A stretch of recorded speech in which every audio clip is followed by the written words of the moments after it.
এ ভাই, একটু জল নিয়ে আসো তো।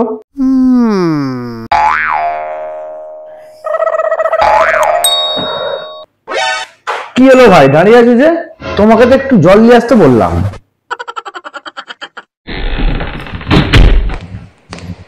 কিরে রাজদূত, মিস্ত্রি কখন থেকে জল চাইছে, একটু জল খাওয়াতে পারছিস না?